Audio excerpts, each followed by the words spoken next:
આપણી વચ્ચે આપ સૌના ભરોસે કોંગ્રેસ પાર્ટીએ જેને ટિકિટ આપી છે વાવના ધારાસભ્ય અને મારા બેન એવા જ્ઞાનીબેન, અમારા યુવાનોના રાહબર થરાદના પૂર્વ ધારાસભ્ય ભાઈ શ્રી ગુલાબસિંહ, તમારા ધાનેરાના પૂર્વ ધારાસભ્ય નથાબા, નગરપાલિકાના પૂર્વ કોર્પોરેટર બળવંતજી રાવ, શહેરના પ્રમુખ હરીશચંદ્રજી, રૂપાભાઈ, તાલુકાના પ્રમુખ ભાઈ શ્રી વિનોદભાઈ અને આપ સૌ તમામ સમાજના ધોળી તલી સમાન આગેવાનો, મોભીઓ, આપ સૌને આ ચૂંટણીમાં આજે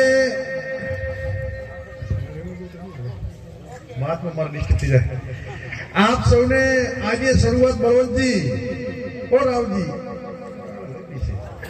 આજે શરૂઆત સોકરથી થઈ છે, સુંદર થઈ છે કે ધાનેરાની આ લોકસભાની ચૂંટણીનો પ્રચાર હોકરથી શરૂ કર્યો છે. તમે એવી હોકળ ખખડાવો કે દિલીપના દરબારમાં ખબર પડે એવી શરૂઆત તમારે હોકળવાસીઓને કરવાની છે. ત્યારે આ ચૂંટણી એ ભાજપ કોંગ્રેસ વચ્ચેની ચૂંટણી નથી, બનાસકાંઠાની બેન ચૂંટણી લડેલા સૂત્ર એટલા માટે આપ્યું છે કે કોરોના વખતે કોઈ ભાઈ ભાઈને નડતું અડતું, દીકરો બાપને અડવા તૈયાર નતો, ત્યારે અમારા નેતાઓએ ઓક્સિજનના બાટલાની વ્યવસ્થા કરી હોસ્પિટલ ફરતા હતા.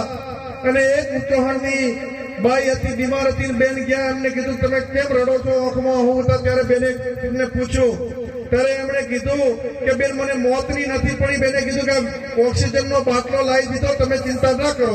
ત્યારે કીધું કે બેન મને ઓક્સિજન કે મોતની ચિંતા નથી, પરંતુ મારી દીકરી એક જ છે અને ભાઈ નથી, આ સંગીના પીળા હાથ કરવાના છે, એ લગ્ન થાય એટલી વાર જીવું એના માટે રહું છું, બાકી મને કોઈ ડર નથી. વાત કરતા કરતા એ ભાઈનો પ્રાણ નીકળી ગયો. ત્યારે આ બેને વચન આપ્યું હતું એ દીકરીને કે સંગી બેટા, કુદરતે તારી માં તો છીનવી લીધી છે, પણ હું તારી માં તરીકે બેઠી, ચિંતા ના કરજો. આખા ગુજરાતના નેતૃત્વને બોલાવી ભારત માળા પાસે ઉચ્ચોસનમાં એ સંગીના રંગે તગે લગ્ન કર્યા. પારકી માં નહીં પણ હવાઈ માં બનીને એક દત્તક લીધેલી દીકરીના આખા રાજ્યના નેતાઓ બોલાવી અને લગ્ન કર્યા હતા. એટલા માટે બનાસની બેન જ્ઞાનીબેન છે.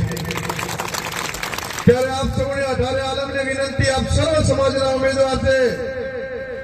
નથાભાઈ, આઝાદીના જ્યારે લડાઈ ગાંધીજી, સરદાર પટેલ, ભગતસિંહ લડતા હતા ત્યારે લોકોએ જેની યથાશક્તિ હતી ફાળો આપતા હતા.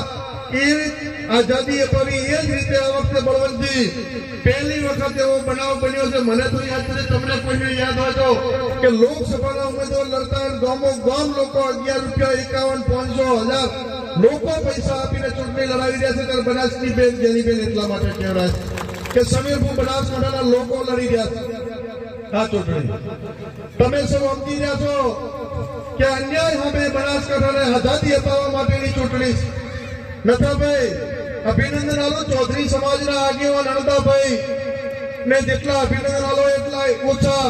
બનાસ બેંકના કર્મચારીઓ માટે, બનાસ બેંક માટે સારા નિર્ણય લેતા હતા, બોગસ દીકરીઓ વાળાને સાઈડમાં કરતા હતા. ઇમરજન્સી નથાભાઈ જેવા એક ખેડૂતના દીકરા, ચૌધરી સમાજના દીકરાને બનાસ બેંકના ચેરમેન માંથી રાતો રાત હટાવવાનું પાપ કોણે કર્યું, એમને જવાબ આપવાનો સમય આવ્યો છે. આ લોકો જયારે બનાસકાંઠાની બાનમાં લેવા માંગે, તમે જોઈ લો દરેક જગ્યાએ અન્યાય. નથાભાઈના બધા સિનિયર છે, બળવંતજી, રૂપાભાઈ, તમે અભ્યાસ કરજો. દોતીવાળા ડેમ બન્યો, સમય સંજોગે એ ટાઈમે એ લોકોએ આ વિસ્તારમાંથી પાણી બીજા વિસ્તારને તો આપીને ત્યારે આપણો હક છે, પરંતુ આજે પણ એમાં સ્પષ્ટ એ ટાઈમે પાણી બીજા જિલ્લામાં આપે ત્યારે ઉલ્લેખ કરેલો હતો કે બનાસ નદીને જીવંત રાખવી પડે. તમે ભલે બીજે પાણી કેનાલમાં આપો છો, બનાસ નદીમાં 24 કલાક ચાલુ રાખવી પડે.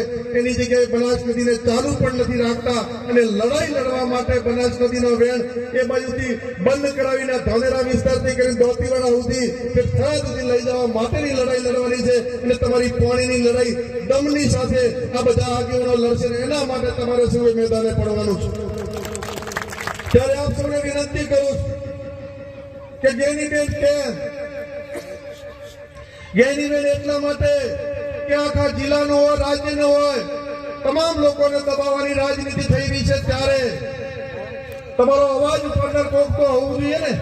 લોકો ડરી રહ્યા હોય, ભયભીત હોય, દબાવતા હોય, એ તમારો અવાજ બની કરીને તમારા માટે લડવા માટે હર હંમેશા કાયમ વાવ વિધાનસભામાં હોય છે. તમે સૌ મીડિયામાં જોતા હશો, કોઈ પણ પ્રકારના કાર્યક્રમ ઉપર અન્યાય હોય, ખેડૂતોની વાત હોય, કેનાલો હોય, દમથી વિધાનસભાની અંદર રજૂઆત કરતા હતા અને આખા જિલ્લાના પ્રશ્નો ઉપાડવા માટે આ બધા આગેવાનોએ કીધું કે એની બેન તમે લડો.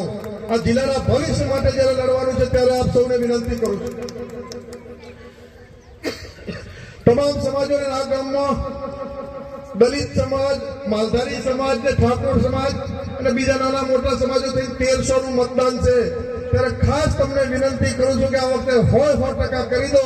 અમારે ગુલાબસિંહ ગ્રેવગત કહેતા હોય છે કે સણસરમાં મને 1 વોટ મળે તો આ હોકર પણ સણસર મળે ને 1 પણ વોટ ભાજપને ન મળે એવી તમને વિનંતી કરવા આવ્યો છું. ત્યારે તમને એ પણ વિશ્વાસ આપું છું કે બનાસની બેન, જ્ઞાનીબેન જીતશે, પણ શું કરશે? તમને એ કહું છું કે અધિકારી હોય, તંત્ર હોય, તમારા કામ માટે હર હંમેશા મર્દાનગીથી લડે છે અને એમની છાતી પર પગ મૂકીને ખેડૂતોના, વેપારીઓના કોઈ પણ કામ કરવા માટે બેનીબેન લડવામાં જ્ઞાનીબેન ક્યારે અચકાતા નથી. એના માટે આપ પણ આજથી મેદાને પડો આવી વિનંતી કરું છું. વિશેષ ના કહેતા મરું પણ માગું નહીં તન કે કાજ, પરમારથને કારણે માગતા ના આવે લાજ.